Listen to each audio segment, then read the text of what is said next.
Chez Lavelab, on vient de tester le Dreamy X50 Ultra et dans cette vidéo, on va vous dire ce qu'on en pense honnêtement. Et comme le titre l'indique, bien que ce modèle avait un potentiel énorme, on a été terriblement déçus. Cet aspirateur robot mesure 35 cm de diamètre. Sa hauteur maximale est de 11,1 cm quand sa tour de navigation est relevée et 8,9 cm quand elle est abaissée. Cette petite innovation permet au robot de se faufiler plus facilement sous les meubles bas, ce qui offre une couverture de nettoyage plus grande. Son poids de 4,5 kg est plus élevé que la moyenne en raison des nombreuses technologies qu'il embarque. Sa station est aussi imposante avec ses dimensions de 34 par 46 par 59 cm et son poids de 9 kg. À l'intérieur de la station, on trouve un sac à poussière de 3,2 litres, un réservoir d'eau propre de 4,5 litres et un réservoir d'eau sale de 4 litres. La vidange se fait automatiquement du robot vers la station. Petite spécificité, dans le réservoir d'eau propre, il y a un compartiment avec des billes anti-tartre qui sont à remplacer tous les 3 ans. Sous le capot du robot, un bac à poussière amovible de 400 ml est présent. Durant nos tests, le robot a bien longé les plaintes. Il est aussi facilement passé sous un radiateur, mais il a refusé de passer sous des tuyaux bas et il n'a pas abaissé sa tour pour y aller. De plus, pour arriver à le faire passer sous un meuble nécessitant de baisser sa tour, nous avons dû définir une zone localisée car il n'y est pas passé de lui-même lors d'un nettoyage standard. Pour se déplacer, le X50 Ultra peut compter sur sa roue omnidirectionnelle et ses 2 roues principales, ainsi que sa petite roulette arrière. En plus, la grosse innovation de ce modèle est sa capacité à franchir les seuils jusqu'à 4,2 cm ou 6 cm si le palier est sur 2 niveaux. Ceci est rendu possible grâce à ses pattes de franchissement qui soulèvent l'avant de l'appareil. Nous verrons plus tard dans ce test si ce mécanisme est efficace. En termes de composants, il y a les éléments habituels, 2 serpillères rotatives amovibles et une brossette latérale. Les serpillères sont à placer sous le robot via un support aimanté. La serpillière de droite intègre un bras extensible permettant de nettoyer près des plaintes. De même, l'unique brossette latérale peut se désaxer pour assurer une meilleure aspiration le long des plaintes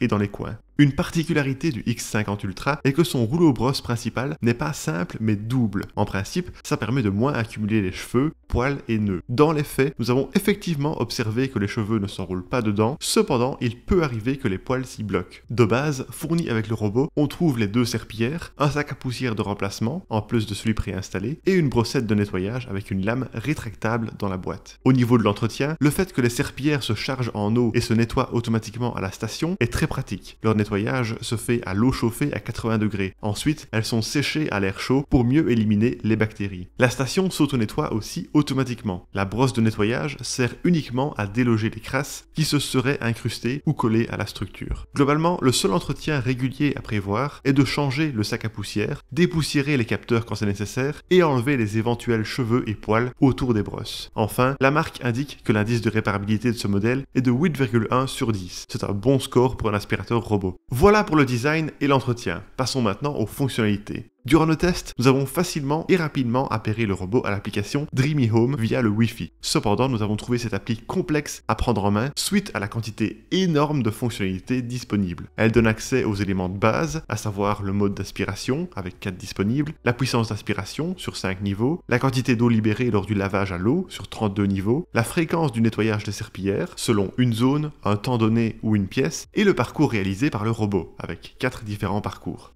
En plus de ça, il y a diverses options comme l'historique, la programmation du nettoyage, les paramètres liés au tapis, les paramètres liés au sol, les options IA pour l'extension du mop, les réglages de pattes de franchissement de seuil, les paramètres de la station et les options d'évitement d'obstacles. D'autres réglages sont disponibles comme le mode ne pas déranger, la charge en heure creuse et le verrouillage enfant.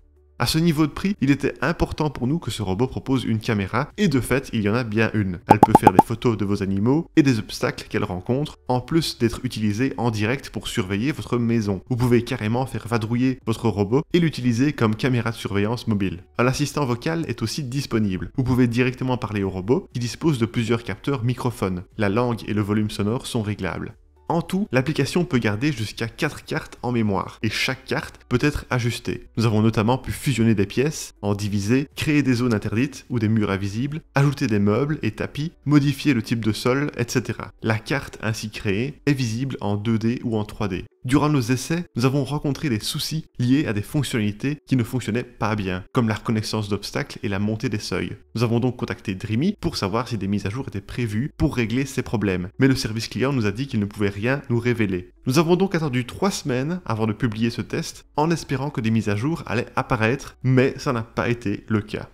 Bon, assez parlé de théorie, passons maintenant à du concret avec nos tests de performance. Au début de nos tests, nous avons jugé la cartographie assez précise. Le robot a bien distingué les murs obliques et les différents meubles des pièces. Pour se repérer dans son environnement, ce robot peut compter sur un capteur de bord présent sur le côté, 4 capteurs de vide, un capteur de tapis, un éclairage LED pour les endroits sombres, 2 capteurs laser d'alignement 3D, une caméra infrarouge et une caméra IA. Nous avons vérifié l'efficacité en plaçant divers obstacles dans une zone de 11 mètres carrés, une plante, un sac à dos avec des lanières, une peluche, une chaussure, une balle, un câble et un fauteuil avec un pied de traîneau.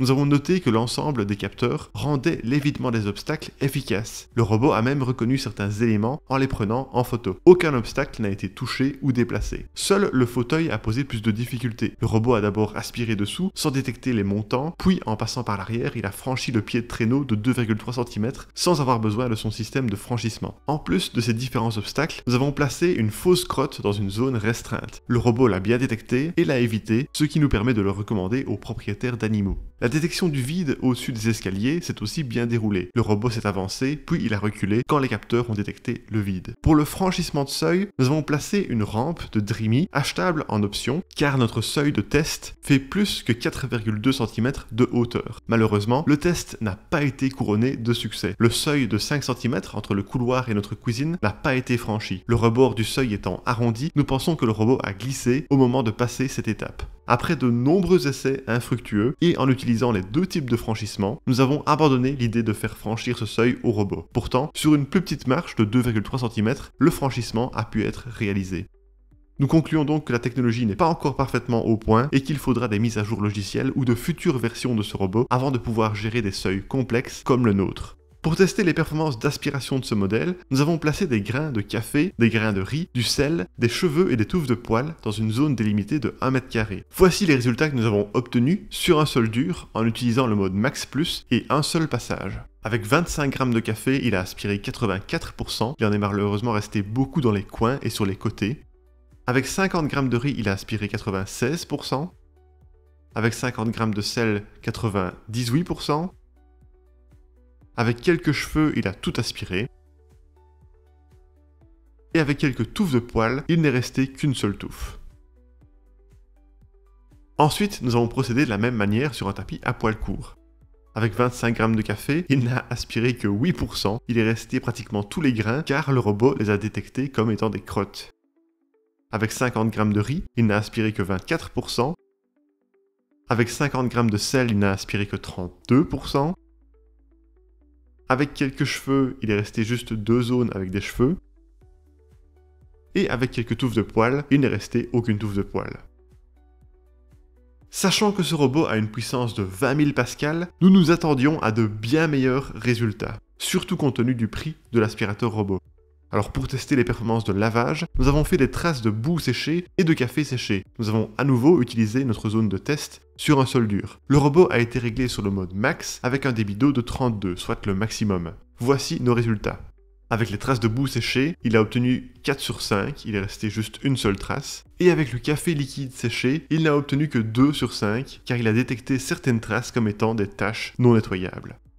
Mis à part ça, nous avons noté que le robot remonte bien sa serpillière quand il détecte un tapis. Il les relève avant de se déplacer dessus.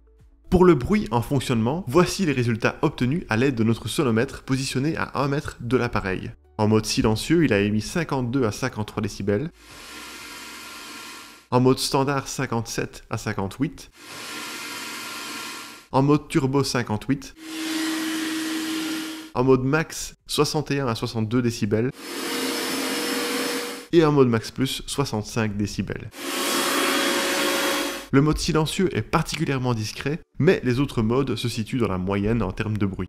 Durant la vidange, le bruit émis a été de maximum 70 décibels. Enfin, notre sonomètre a capté 42 à 62 décibels lors du nettoyage des patins et il n'a pas détecté de bruit quand le séchage à air chaud s'est déclenché, tant ce dernier est discret.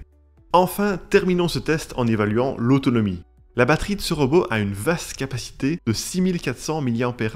Pour en tester l'autonomie, nous avons fait tourner l'appareil avec différents modes dans une pièce de 12 mètres carrés et nous avons vérifié le pourcentage de batterie perdu. L'autonomie maximale annoncée est de 220 minutes en mode silencieux. Durant le test, nous avons constaté qu'elle pouvait en réalité atteindre jusqu'à 166 minutes en mode standard et 111 minutes en mode Max Plus. C'est globalement suffisant pour la majorité des foyers, mais c'est décevant au regard de ce que la concurrence est capable de faire. Bien sûr, le robot retourne automatiquement à la station lorsque la tâche est terminée. Dreamy annonce que la batterie se recharge 30% plus rapidement, avec une recharge complète de 4 heures et 30 minutes. Dans la pratique, nous avons constaté que l'aspirateur avait repris 55% en 1 heure et 40 minutes, soit environ 3 heures de recharge pour reprendre 100% de batterie. C'est dans la norme pour ce type de robot. En résumé, les points positifs du Dreamy X50 Ultra sont une cartographie fiable, un niveau sonore correct, l'application riche en options, l'excellente gestion des obstacles, la vidange et le nettoyage des serpillères automatiques, et le fait qu'il y ait un mélange automatique de produits de nettoyage dans la station. Quant aux points négatifs, les performances d'aspiration et de lavage qui ont été décevantes, la navigation et la reconnaissance de l'environnement qui sont imparfaites, le système de reconnaissance IA qui pose de nombreux problèmes, la technologie de franchissement de seuil inefficace, la technologie d'abaissement de la tour de navigation qui est aussi perfectible, l'application peu structurée et le double rouleau qui est un peu complexe à remettre en place correctement. Et voilà qui termine notre test, merci beaucoup de l'avoir regardé. Alors comme vous vous en doutez, nous ne recommandons pas ce robot pour l'instant, au vu des nombreux soucis qu'il a, mais si vous voulez voir des modèles qu'on recommande, n'hésitez pas à visiter notre site web. Et si vous aimez les tests honnêtes d'aspirateurs comme celui-ci, n'hésitez pas à vous abonner à notre chaîne.